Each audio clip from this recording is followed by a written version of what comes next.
Welcome to the Biblical Languages Podcast, brought to you by Biblingo.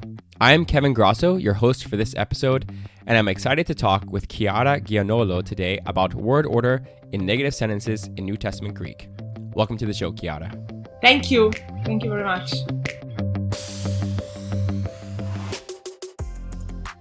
So just a little bit about Chiara. She graduated in classical philology at the University of Pisa and received her undergraduate diploma from the Scuola Normale Superiore.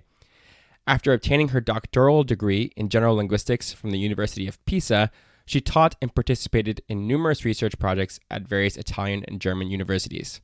Since July 2016, she has been a researcher and lecturer at the University of Bologna, and her research focus is on historical linguistics and how it can be informed by general linguistics. So today we're going to focus on a paper she wrote on negative concord and word order in the Greek Bible and New Testament. So if you don't know what any of that means, we're going to explain all the terms slowly.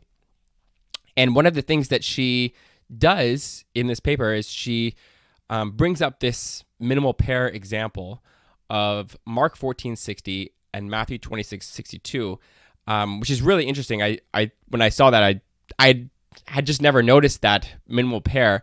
So I thought we would start here with these, how Mark frames the question, this question that Jesus has asked, and how Matthew frames this question, and talk about the differences in syntax and the differences in, the negative sentence. So here we have in Mark 14:60. I'll just read part of it in English, and then I'll say the part in Greek. So it says, "And the high priest got up in their midst and questioned Jesus, saying, Uk apokrine uden." So we have uk, and then apokrine uden. And then Matthew 26:62, "And the high priest got up and said to him, uden apokrine." In your paper, you define some of these terms, negative marker, negative concord item. So can you just use these two sentences to define these terms for us? Absolutely. So it's actually nice to find such minimal pairs, because in this case we know the pragmatic situation is really the same. So we expect these two sentences to mean the same thing. And so we are allowed to really focus on form and structure. And then we see that when we study negation, which is, as Kevin told you, what I did in this case, we have to take into consideration various elements, because the expression of negation is scattered in the sentence and in our lexicon across different items. Every language has a negative marker, and this is basically the main particle or adverb you use to negate a predicate, to negate a verbal predicate. So here in the first example we heard, that would be uk for Greek, and we know that this has some different forms, so uk or or u, depending on the surrounding context, but that's basically the same object. English would have not. So in this case, these are really negative markers, and since every language can express negation, every language has a negative marker. There is a difference in how this marker can be. Here we have like a particle that can stay by itself. In other languages, we would have a particle that's more clitic to the verb, so it's more linked to it. In other languages, like German, we have a real adverb like nicht, so a stronger, heavier element. That's the negative marker. But then we see that also nominal elements can be marked for negation. And here we will have time to discuss that languages differ a bit concerning how they do it. We have a lot of variation, but what we have in Greek, in the example we heard, uk, apokrine, uden, we have this uden element. And this is what we called in the traditional terms a negative indefinite. In a bit more theoretically mature formulation, we call it a negative concord item, short NCI, and I guess we will use this abbreviation sometime. So NCI, negative concord item, is an indefinite that has a mark for negation. It can negate a sentence by itself, and that's what we see in Matthew when we have uden apokrine, but it can also co-occur with the negative marker, building a sort of chain, so expressing a single negation meaning even if there are multiple elements. Yeah. So that's really helpful. So maybe we can just talk about how we might translate this into English and use that to talk about some of these other terms. So we will get to, you mentioned in your paper, 3 types of negation systems. So I think this will help us to clarify here. So when we say uk apokrine uden, in English, we could say something like, will you not answer anything? Or are you not answering anything? Here, anything would be close to uden, and that would be one way to translate this. Other option, if we translate it very literally, are you not answering nothing? Tell us about the difference between that in English, nothing, and anything, and how that is different than English or Greek system. Does that make sense? Yes. I think I can go through it. So the first thing I would say is a word for word translation, which we actually find in some medieval translations, right? In medieval European languages, would give the wrong meaning here, right? Are you not answering nothing? The 2 negation would cancel each other out. It would be a very odd sentence to use anyway, but in the end, it would end up in an affirmative question. But this is not what the Greek means. So the Greek is really plain here. It just wants to ask, is it really nothing that you're going to answer? Is it really true that you're not answering, basically? Okay. Yeah. And I think, as you say, so the translation in English would be with anything, but we should be aware of the fact that anything is a different object. So it doesn't have all the distributional possibilities that an element like uden has. So for instance, imagine that we have a context in Greek where someone says, what do you answer? And the person says, nothing, uden. The person could use uden as a negative answer. But if someone asks you in English, what do you answer? You cannot answer anything, right? You would need to answer nothing. So this means that anything can appear with a negative meaning only if it is connected to another negative element. So for instance, to the negative marker. I do not answer anything. But it cannot be negative by itself. So that's the basic difference. And that's the difference between, that's why in modern linguistics, we need to distinguish those terms. So we would say that English nothing is a negative indefinite because it is negative everywhere. So that's the same as this NCI, right? I mean, it's very close to an NCI, but the difference is that it has to be by itself. Right. You don't have Concord in the English, right? So it is more negative in a way. It is so negative that it wants to say by itself. So I answer nothing. It can stay after the verb and it can negate the whole sentence. And in a language like Italian or modern Greek, you would never be able to do that. You would have an NCI, so an element that is able to be negative by itself in short answers. But if it's in a sentence in certain position, then it needs to concord. It needs to build this a chain with a negative marker. It's not sufficient by itself to negate. And then we have elements like anything that always need another negative element to be negative and can never negate by themselves, not even in short answers. So it's sort of a climb. Nothing is the strongest negative element. Uden is intermediate, it's an NCI. And anything is what we call a negative polarity item. So it's not negative by itself. Right. And so to go back to these examples, right? The example in Matthew 26, he says, uden apokrine, right? So here we have the NCI without the negative item. And so here a more literal translation would be fine, right? You are answering nothing. And that makes total sense. Jesus is not answering. This is the high priest questioning Jesus at his trial. And he's not answering anything. In English, we would say you are answering nothing, or you are not answering anything. Right. So tell us about this uden here, uden apokrine, is an NCI, but it can be used without negation, right? Like in Matthew 26, or with negation, like in Mark 14. So tell us about this difference. Yeah. So here we really need to go into the subtypes of negative concord, basically. And actually what I'm telling you is not uncontroversial. Sorry, I used 2 negations, so that means it's an affirmation. It is controversial. So basically, this is just a theory, one of the many theories that have tried to distinguish in a theoretically sound way elements like nothing, uden and anything. Okay, so some people actually find this more complicated than what I'm telling you, which is already complicated, but somehow finds a theoretical way to systematically distinguish them. Okay, how? Well, distinguishing different types of languages and saying that there are double negation languages. And this would be a language like standard English, because English has many different varieties, but standard English, what you learn at school, or standard German, or Latin. Those languages are double negation languages. So every time you use two negatively marked elements, they cancel each other out. That's why we say double negation. Double negation ends up being an affirmation. But then you have those negative concord languages. Those languages are basically able to have multiple negatively marked elements that build this sort of interpretive chain, right? So they count as one at some point. It would be very easy if they were all the same. But we know that they're not. So we know that classical Greek is different from modern Greek in this respect. So both are negative concord languages, but they behave differently. Italian is a negative concord language, but behaves differently from a negative concord language like Romanian. So we have to distinguish two types.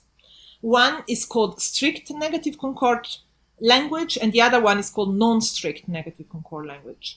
Now, modern Greek, standard modern Greek, as well as Romanian, for instance, those are, and if you think Slavic languages, those are strict negative concord language. That means they have those NCIs, those indefinites, but when they have them, they always have to occur with a negative marker close to the verb. Okay, as we saw, New Testament Greek is different, right, and behaves like Italian, and we will see also classical Greek behaved like that.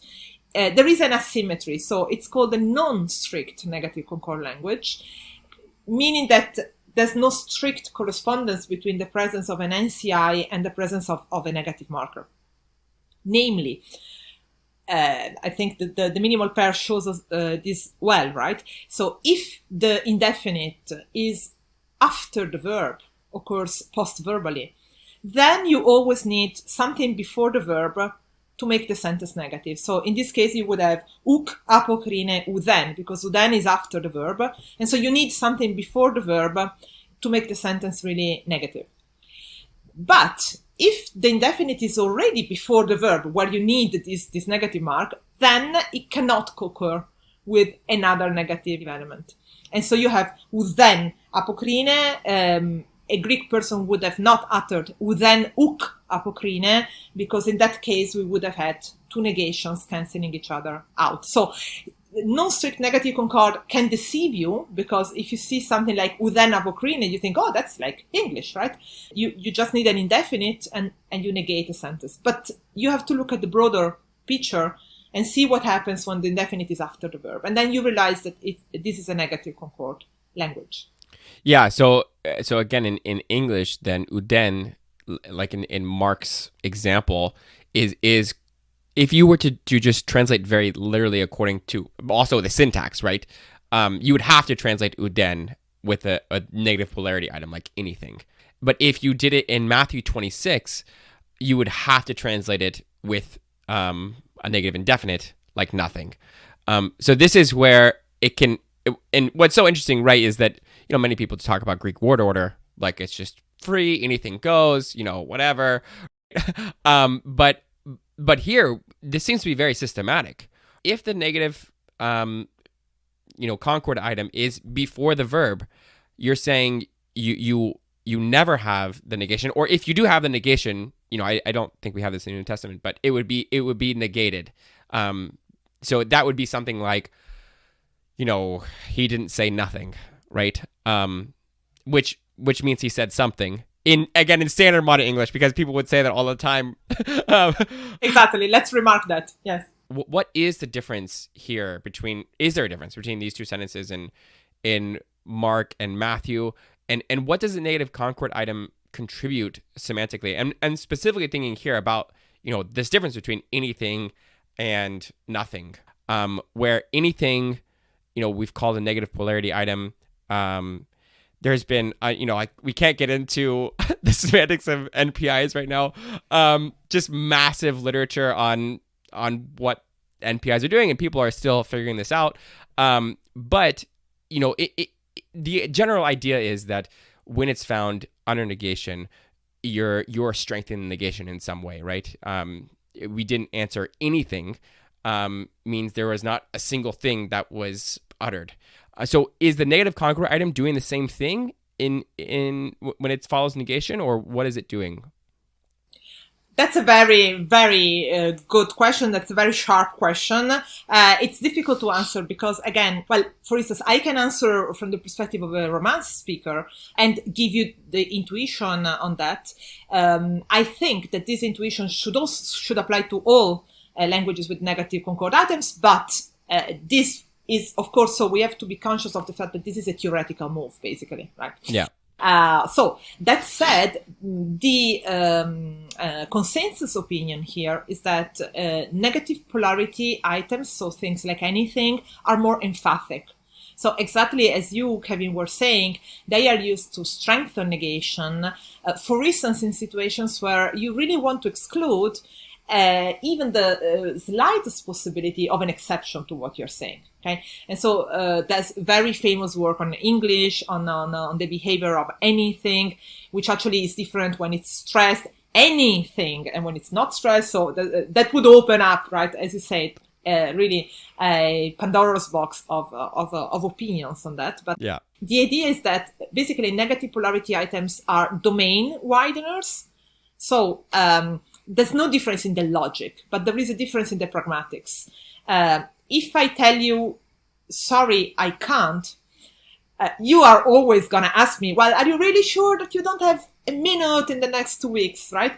If I say I can't at all, right, I don't have time at all, something like that, and I use a strengthener, then I'm really excluding all those remote possibilities that we are trying to find, right? And this would be the function of a negative polarity item. So logically, of course, we always have a negation, but pragmatically, a sentence containing a negative polarity item is stronger because it kind of tells you, even if you thought of very marginal cases, still the answer would be no. Okay, so right. That's the idea. This is, according to the consensus opinion, absent in negative concord items. So if in Italian I say non ho visto nessuno, I didn't see anyone, but I have nessuno, so it's like oudeis in Greek, there's no emphasis at all. So it's the very common way to negate a sentence with a post-verbal object, right? And so if we translate this to Greek, then we would say, okay, since Greek has NCIs, they are, so negative concord items, they are supposed not to be emphatic because they're just the plain way, right, to negate. And so we expect basically synonymity between our minimal pair sentences, right? Because uden would be the same of uden before the verb. Still, we don't have the native opinion here, of course, and it is true that the pre-verbal position is very clearly connected to focus, and so we could expect, especially for this kind of Greek, where object-verb word order is becoming less and less frequent, that having an object-verb question would amount actually to some emphasis. It's really hard to prove that. So that's interesting. So you're saying that the one in Matthew without the negative marker, we actually might say is emphatic in some way. You know, again, being able to translate with an NPI in English, like anything. But the one with the negative marker it might not be because the object is in its normal position and not in a focused position. Yes. Yeah. So and you know, like you said, we don't know. But it's, I think the point here, right? One of the points is that this is a syntactic phenomenon. The fact that you always see this difference co-occur with, you know, the word order. So you never have the negative marker when the NCI is in before the verb, suggests that, you know, something, it might just be something grammatical, right? It might not be semantic.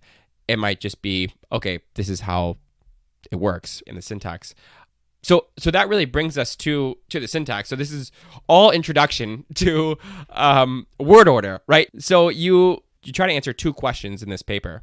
And I'll just read them really quick, and then we'll focus on the second one. So the first one is, can data from Biblical and New Testament Greek help us understand the diachronic shift from a non-strict to a strict negative concord system in the history of Greek? Modern Greek is strict, right? And so what's going to happen is you're always going to have this NCI co-occur with the negative marker. So if you have uden, you're always going to have u with it. Exactly. Right? Yes. So your second question, so the question number one is like, can Biblical and New Testament Greek, so you're focusing on the Septuagint also, which we're not going to really get into, but can data from this period help us to see this shift to a strict native concord system? And then the question we'll focus on, number two, is, do general changes in word order at the level of the clause taking place in post-classical Greek influence the system of negation? Does this have an impact on future change? So can you just tell us what are the changes in word order from classical to New Testament Greek, and then spell out for us why this matters for this discussion? Yes, so we come to the word order issue. So we discussed word order because we saw that this combination or non-combination of negative items depends on position. But now we come to the bigger picture, so to the connection with the general sentence of the clause. So what is crucial for my discussion is what changes at the level of the sentence, the strong decrease of verb final orders. Okay, so this is basically what summarizes it. What we see going from classical Greek to post-classical, and what becomes particularly clear in New Testament Greek, is that verb final orders remarkably decrease. Okay, and this is something that we, when I say verb final, I'm combining here sentences that are really ending with a verb, but also sentences where the verb follows all the arguments. Okay, so maybe there's something after the verb, but we might treat it as a sort of syntactic satellite. We're not that much interested in it. So what happens, as I think many of our hearers will know, is that we have a very strong increase in VSO orders, so orders where the verb precedes both the subject and the object, and also an increase in SVO orders, so orders where the subject precedes the verb and the object follows it. We know that those were possible also in classical Greek, so this is a vexed question. We know that it's hard to find a basic word order for classical Greek. But what's really clear is that OV was much more frequent, right? So the situation where the object precedes the verb, much more frequent than what we see in New Testament Greek. So that's the main change I'm interested in. And then the question is, as you were saying, how does this impact on the syntax of negation, right? And the point would be, if those indefinites, those NCIs, follow the fate of all other, especially object arguments, right? Here we're very much interested in object arguments, but also in subject arguments when we think of the increase of VSO. So we can also have a subject NCI following the verb. Well, then, in this case, if they follow the verb, recall that then we would have the Concord pattern. So before the verb, we would have the negative marker. Now, if these orders increase, I expect to see so many more negative concord, real negative concord, unambiguous, let's say, negative concord patterns, where I have a negative marker, the verb, and then after the verb, the negative concord item, the NCI, be it a subject or an object. Okay, and my intuition was, but we should say it wasn't really confirmed by the data, so. Spoiler, it's not really how it goes. But my intuition was, if it were the case, so if NCIs behaved as all the other arguments and ended up being more frequently post-verbal, then I expect the evidence for this constant duplication of negation, so negative marker, NCI, to be so frequent that possibly it can obliterate the other configuration where we don't have this co-occurrence because the NCI is before the verb. And this could have an effect then on the acquisition of the language by further generations, right? Because when you don't see a pattern, then it's really hard to learn it. And I thought this could be a way to go towards a strict system. So to enforce a system where whenever you have a negative concord item, there will systematically be also a negative marker, an adverb reparticle close to before the verb. Right. So then the basic idea is, because we have the difference in the relative position of the verb and object in classical versus New Testament Greek, we might expect to see New Testament Greek put, because the native concord item like uden, right, always would go after the verb, or normally would go after the verb in the normal word order, right? And you would have to then have a negative marker. Then you might say, okay, well, this is why eventually it becomes a strict system, right? So a possible scenario, let's say. Right. Yes. So basically, what we're saying is that in Mark, right, uk apokrine uden, the normal order of the verb and object in New Testament Greek is followed here, right? It is verb object, and so that sort of order requires this negative marker, requires native concord, and so if we always have that order, it would just eventually become a strict system. What is interesting about this, right, is that that's not really what you find, and so it seems then that the order of these negative concord items in New Testament Greek is special in some way. It's following classical Greek, but it's also it's not following the normal word order of, regular, indicative, non-negated clauses. Is that fair? Exactly, that's absolutely fair, and that's exactly what I found by looking at New Testament Greek. So this, as you say, right, I would have expected Mark 14:60 to become the most frequent order, and Matthew 26:62 to be a receding order.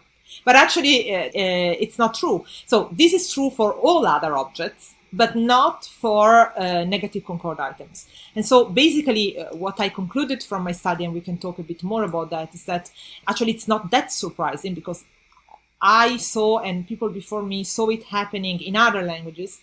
Those elements are quite conservative in their syntax. Because they are quantificational, they are somehow more grammatically entrenched in the grammatical structure, and probably their positioning is motivated not just by their being objects or subjects, but also by their providing quantification, existential quantification in this case, and negation, so providing elements of the logical language that somehow have to be in a special position in the clause. So they're more bound to the pre-verbal area than other objects, and they resist this change as long as they can. Yeah. So, and I thought this data was super interesting. So I'm just looking right now at table 2 on page 6. So this is data that you present for the relative position of objects, and you compare Homer, Herodotus, and the New Testament. So in Homer, you have pre-verbal objects are 4,995, and post-verbal objects are 2,451. So about double the amount of pre-verbal objects than post-verbal objects. And then Herodotus is split right down the middle. 804 pre-verbal objects, 753 post-verbal objects, basically the same. And then the New Testament is exactly the opposite of Homer. You have 997 pre-verbal objects and 2,084 post-verbal objects. So again, about double in post-verbal objects. And I don't know, do you know if this list includes, for the pre-verbal objects, does it include NCIs? I think so. So this data is not from my own research. It comes from Giuseppe Celano's research, and he acted, of course, in a guided by his computational linguist mind, right? So he wanted to have results, and he couldn't annotate that long. So he took everything in, full nominal phrases as well as pronouns.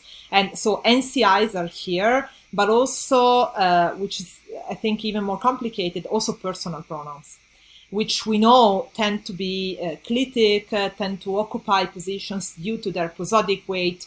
So those data have to be taken with a grain of salt, but I think they're really indicative of the big shift that's happening, right? Then that it's for the philologists to really go and distinguish between classes of items. Right, right. So then back to these NCIs. So how do NCIs compare in classical Greek? So in classical Greek, we have a non-strict system, right? The same as New Testament Greek, but we have this tendency anyway for the object to come before the verb. So how does it compare to New Testament Greek in terms of, do in classical Greek, do we just pretty much always have uden apokrine, or do we also have uk apokrine uden co-occurring with some amount of frequency as well? Well, so it's a minority pattern. So we have uden apokrine. So that would have been the classical Greek way to say that. Yes. So is there a significant difference between that and the New Testament then? Well, there are more. So it's difficult to say because, for instance, I studied this for classical Greek, but in that case, since the numbers are so big, I only looked at masculine and feminine to avoid the neuter, right? So I have numbers for that because I didn't want to check every time if uden was adverbial or was a real argument. It's a huge work, and I did it for the New Testament, but it's hard. So I didn't do it for classical Greek. And in the case of classical Greek, I have orders where you see that if you look at udeis, only masculine and feminine accusative forms, then you see that, actually, tendentially, they tend to be more, I found more subjects than objects, which is already... so when I looked at also the nominative, sorry, I forgot to say that. So if I compare accusative forms with nominative forms are more frequent for some reason. And both subjects and objects tend to appear before the verb. Okay, so for instance, I have 30 cases of pre-verbal object udeis, right, versus 14 cases of post-verbal udeis, which makes up for only 4.6% of my data. And for the subjects, it's even clearer. So I have 120 pre-verbal subjects versus 38 post-verbal subjects. So the tendency is to have the indefinite before the verb, and that's why actually classical Greek in some cases looks like Latin. So it looks like a double negation language because you don't have the duplication of the negative marker on the verb. But actually then we have ample evidence that it is not like that because we can have many other elements in post-verbal position that gives us clear evidence that classical Greek was a non-strict negative concord language. But just to summarize the answer to your question, then what changes in New Testament Greek is that, yes, I cannot quantify it precisely yet because the data are not comparable. But yes, situations where I have post-verbal NCIs are certainly more than what I find in classical Greek, but they're not as many as to substantiate my hypothetical scenario that this could have led to a change in the grammar. They are more so probably we can even imagine that there was some register difference, that they were more frequent in the spoken language and less frequent in the written. Of course, it's really difficult to say, but when we stay to the letter of the New Testament, then we see that there is a strong conservative tendency to put them before the verb. Right. So then classical Greek is pretty consistently uden apokrine, and New Testament Greek can really be either. But so I know this is not exactly New Testament Greek. I mean, the assumption would be that at some point in Greek, uk apokrine uden becomes the only order possible. Well, it has to be, right? Because in modern Greek, that is the only order possible. So the question is when that happens exactly. And so you're saying, it might be happening a little bit maybe in New Testament Greek, but it's not happening in the sense that, that other order is not possible. Exactly. Or that it triggers, the frequency can be expected to trigger a reanalysis or a change. No. Right. I think happened there. So, well, it's an open question. That's something that really people just started to study. And we know that we have the big problem of the documentation. So Greek is documented throughout its history, but the kind of documentation is very different. And literary texts don't help us that much because they start becoming really conservative. That's why we are actually very interested in New Testament Greek, because we are convinced that apart from, of course, stylistical influence from the from biblical language in general, it is a genuine variety, and we see it as a revolutionary variety of Greek somehow, right? But for instance, I think there's very important ongoing work by Nikos Liosis. He's looking at papyri, and I think that's what we should do. So to look at texts that are represent late Greek, but sort of Greek that is not really subject to atticism or other kind of normative pressure. And he finds more strict patterns with pre-nominal NCIs. So he finds things like uden uk apokrine, where the two are not cancelling each other out, but are actually creating a strict negative concord pattern. Okay, I have to say I don't find this in the New Testament, and I don't find this in the Septuagint, for that matter. So, but it might be one tendency that explains, right, the birth of strict negative concord. I'm not that convinced, though, if I might say, because, well, since my hypothetical scenario doesn't hold, so that the uk apokrine then becomes so frequent that it obliterates all the rest, then I'm led to a parallelism with the history of Latin, which is actually what I focus on in my usual life. And in the history of Latin, you see exactly what happens in New Testament Greek. So all the objects start to become post-verbal. So also there we have a macro change, a gradual change from OV from an OV grammar to a VO grammar. But the negative indefinites resist longer in pre-verbal position. And this leads to their death, to their disappearance. So what happens there is then lexical substitution. So basically, you never actually reach a language where something like uden uk apokrine becomes the grammar. But you create a situation where udeis, udemia, uden die out and are substituted by new indefinites. So I was thinking about what you said earlier, Kevin, because at some point to stress emphatic reading of negation, you said not one single, right? And this is exactly the pattern that we see for the birth of the new Romance indefinites. So Latin nihil, nemo die out, and are substituted by things like nec unus, not even one, not a single one. And if you think about modern Greek, you have kan, enas, where you have one, and this kan, kai, an, that can be argued to be, again, a sort of scalar emphatic particle. And so what I think is, well, if udeis, udemia, uden resist in preverbal position, this means their death, because they're not flexible enough to fit into the new system. And that's why people start to use more things like anything. So things like kanenas, tipota, that are born post-verbal. And that's how it goes. But this is up to, further studies. It's really just, at the moment, speculation. Yeah, that's really interesting, though. Just basically the language just killing off a lexical item and adopting a new one, right? I mean, which makes sense, just because you don't want one lexical item behaving syntactically different if it's an object than everything else. So let's go to subjects now, just a little bit. I know you focus a lot on objects. Just to touch on this briefly, so you say, for my survey, Horrocks' 2007 analysis, which attributes SVO to subject focalization, adequately accounts for the distribution of subject NCIs.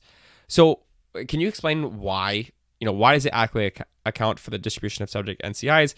And does this mean that subject NCIs are typically considered to be in focus? Yes, basically, for me, it means what you just said, right? So here I follow also scholarship on the topic. Negative concord items, but also negative indefinites, they tend to be in focus positions. So for Italian, this has been argued at length, for instance, by Mara Frascarelli, that the position where you put a subject like nessuno with an NCI is different from the position of other subjects. It's really tied to the focus position. Why? Well, because of a semantic logic need to have the scope of negation match the scope of focus, basically. So focus and negation like to have the same scope, and that's why an element that brings about a negation, like an NCI, wants to at the same time mark the focus part of the clause, and so have a domain that is very clearly marked. So that would be the theoretical explanation for that. So what I want to say with the statement you just read is that for me, if I believe this, then I interpret subject NCIs in focus positions, and so an analysis of SVO in New Testament Greek, like Horrocks, where for him, every time you have SVO, you have a focalized subject. For me, it could work. But we know that that's not the end to the debate on subject, verb, object in general, right? Right. So I guess the question is, so thinking about subject, no one said something. So no one would be the negative indefinite, right? So you're saying that when we have SVO order, we pretty much always see no one as focused. I mean, so again, thinking in English here, if I stress no one, it becomes sort of like, obviously it's focused, but it becomes sort of like an NPI, right? No one said anything. I'm strengthening the negation, right? So I guess the question is, like, does that always have to be the case? I can certainly think of scenarios where you just said no one said anything, or no one said something, where no one is not focused. If that is the normal position for these elements, it would be very hard to tell the difference between a non-focused subject NCI and a focused subject NCI. I mean, do you have clear examples of, okay, this has to be focus, in subject position? I know I'm kind of like off script here, so if you can't pull one out, that's okay. But or just in general, from your reading of the data, do they all typically seem to be focused? Mm-hmm. It's really hard to say, because again, this is something that has to do with your interpretation, and you can never, there's no explicit formal marks for that, right? So right. I tend to agree with what you say, that with your intuition for English that I share for Italian, that I can have an emphatic reading of a subject negative something. So for you it's a negative indefinite, for Italian it will be an NCI, and then and the non-focused one. So there can be differences in emphasis. If this means that they have different positions, I'm not sure, because also for focus we actually mean many different things in linguistics, and here it could simply be informational focus. So it doesn't need to be an emphatic focus. So I could say, okay, there is a focus position which can express different kinds of focus. So one is just informational focus. So I'm focusing on the kind of answer I give you. And of course, the negative operator should better be there, right? Because it's crucial to the new information. And I could also have emphatic focus, which we could say it's scalar focus. So it builds a scale and it says not even the most obvious thing holds, basically, or the minimal thing holds. And I guess it might be that there is a semantic difference, but it's not clear that there has to be a syntactic one. Okay, so maybe the difference in emphasis we see is independent of the position. That is one thing.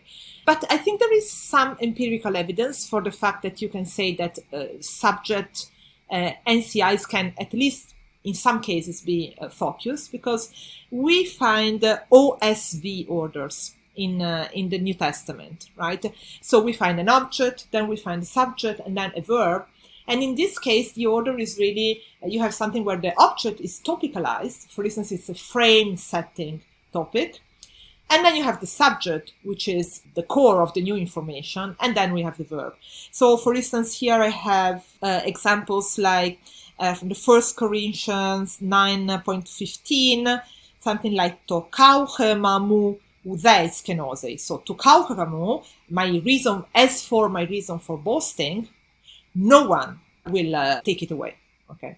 So in this case, I'm just thinking you have a topic. So as for this, no one. And so I think OSV could really obey a sort of what we know from the left periphery, a sort of topic focus word order. In that case, you would be kind of forced to say that the subject NCI is in a focus position, I think.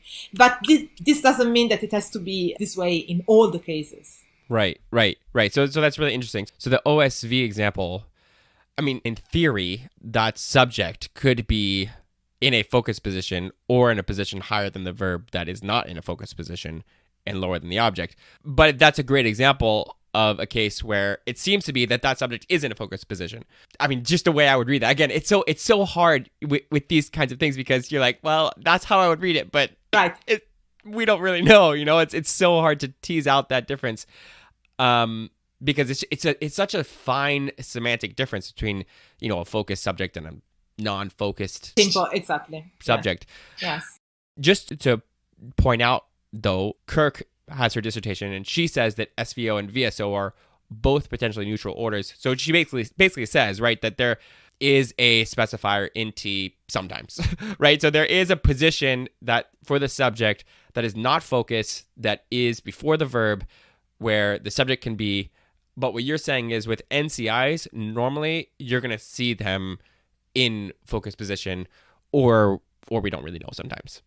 Right. So I think, structures with SVOs are potentially compatible also with Kirk's idea that you can also have plain subjects preceding the verb at this stage of New Testament Greek. I think Horrocks' idea fits well. So because you can always argue that an NCI is somehow focused. If not emphatic, then at least marking the informational focus. But in a way, nothing forces you to go there because the kind of focus we're talking about is not necessarily emphatic. And so you could just say it's a plain subject. And if I can show, as I think Kirk argues successfully, that there are some plain, right, pre-verbal subjects that are not necessarily focused, then maybe some NCIs could end up there as well. What would be interesting is then to check if they're really adjacent to the verb or if there is some finer grained distributional difference there. Right, intervening elements. But so I guess the big conclusion here, though, is you really can't use subject NCIs in this discussion for basic word order in terms of the relative position, because they're doing something weird, right? Just like pronouns, right? They're not going to behave the same way as a full-fledged, plain DP with the, an article. It's just like that's a different element than these subject NCIs. Absolutely. And I think this would really be important for those researchers focusing actually on basic word order, because unfortunately for them, I think their annotation has to be really, really cautious with respect to the different types of elements. So I would expect quantificational elements in general. So not just the negative one, but also universal quantifiers. So words like everyone, all, but even words like other or each, to be possibly different, because we see it, for instance, also for the history of English, a language that moves from an OV to a VO language, that again, those quantificational elements are those that take longer to change. Or think of French, right? You use tout and rien. Those are the only elements that can still precede participle, j'ai rien dit, because they are different. And I think at some point it becomes lexical, but there is certainly a stage where it is categorical, so where it really takes all the quantificational elements that have some reason to be in the pre-verbal position in addition to other arguments, and so they take longer to change. Yeah. So just, and this leads into the next question. We'll wrap up here in a minute, but this order of OVS, we kind of touched on this, but just to spell this out more clearly, you are saying that OV is the normal order in classical Greek for all. Well, I guess classical Greek, Homeric Greek, we can say OV is predominant. Classical Greek seems to be a mixed bag. We do see with NCIs, OVS is much more common than we would find without NCIs. You're saying that there is a focus position before the verb, right, that this O might move to, but the kind of focus we're talking about might not be an emphatic focus. Might, again, going back to our example, uden apokrine. Mm-hmm. In this context, I can actually see focus being a very plausible interpretation, right? But it's not. You're saying that this OV order doesn't necessarily tell us this emphatic focus. Is that your analysis basically of OVS with these NCIs? Yeah. So I actually tend to connect the syntax of negation and focus very strongly, but I think we don't need to say that they move because of focus. They move. They are not in the position where other elements of their kind are because of focus. We know that from typology that there is this very strong tendency towards so-called neg first. So to express negation as early as possible in your sentence, because negation is quite important and it's quite unexpected. And so you want to have it as early as possible. So languages like German, where negation comes at the end, are really typological rarities. Yeah. So it might be that an OV with an NCI is just due to the fact that you want an element to express negation as early as possible, and you have the choice. In this case, the system still allows for objects to do that, to be before the verb for this reason, just to mark negation, not necessarily focus. Right. So then again, so people, especially listeners to this podcast, are going to say, okay, who cares, right? Like all this discussion, like why does this matter for how I read? But in this example, what you can't say is because uden is pre-verbal, it has this emphatic focus. That combined with this context of being appalled that all these charges are being against Jesus, right? And then, uden, apokrine, right? You're answering nothing, right? That is, again, I don't know if Matthew is teasing out this difference and Mark is not, but it could be for sure. I mean, that's a plausible explanation that Matthew is saying uden, right? And Mark is not, right? Yeah, yes. Right. Yeah. Actually, so I think this is really interesting because if you think about the other, right, piece of the minimal pair, uk apokrine uden, well, if you read grammars of classical languages, especially Latin, because there, this doubling is really always suspicious, sorry, you tend to read that authors duplicate the marking of negation to be more emphatic. But actually here it would be the opposite. So the uk apokrine uden would be the plain way to say it, and the uden apokrine would be the focused, surprised way to say that. But I think it's a really tricky issue to because if you look at the numbers, most of them are pre-verbal. So the question is really, we would need more minimal pairs like that to safely assess this. But it's a fascinating perspective. Yeah, for sure. So, any sort of last conclusions about? I mean, I know we've touched on this some, but changes in word order in New Testament Greek and how that affects the NCI system or the negative system in general. Well, let me wrap up just by saying that in a way, when I started this, I didn't really find what I was looking for, because I was expecting to see more of these doubling patterns with the negative marker and the NCI. But I think there are still interesting conclusions to be drawn, because we understand that objects, subjects, arguments in general do not behave all the same, and there are different tendencies that decide their distribution, and we should be aware of this when we do our annotation. And also, I think this opens up a perspective that I hope also other people will follow, to really have a look to the influence, for instance, of potential models. So the big question mark here is, what is the influence of the Semitic model, for instance, here? Because, of course, it wouldn't be a direct influence for New Testament Greek, but it was in the air. So I tried to have a look at the Septuagint, but I said this is just preliminary, because my competencies do not allow me to check for the Semitic original. But I think this should be done, because I think it would really give us some very interesting perspectives on the topic. Yeah, that will be another topic for another day. Like I said in the beginning, you do mention the Septuagint, but it's so difficult to really tease out the differences in the translator, right, and the obviously then the Semitic original and how their translation philosophy is going to affect all those things. But yeah, I think that's a great next step, because we do see this change, right, like you say, and it is interesting that the New Testament, I mean, I think a very interesting conclusion is that in this respect, the New Testament is very classical. And this New Testament Greek has often been talked about as a not classical Greek language, but you can see classical elements in it. And I think this is, a very strong one. So yeah, great. We really appreciate you having on. This was a really fun discussion for me. So that's all we have time for on this episode of the Biblical Languages Podcast. Thank you, Chiara, for joining us. Thank you very much for being with us.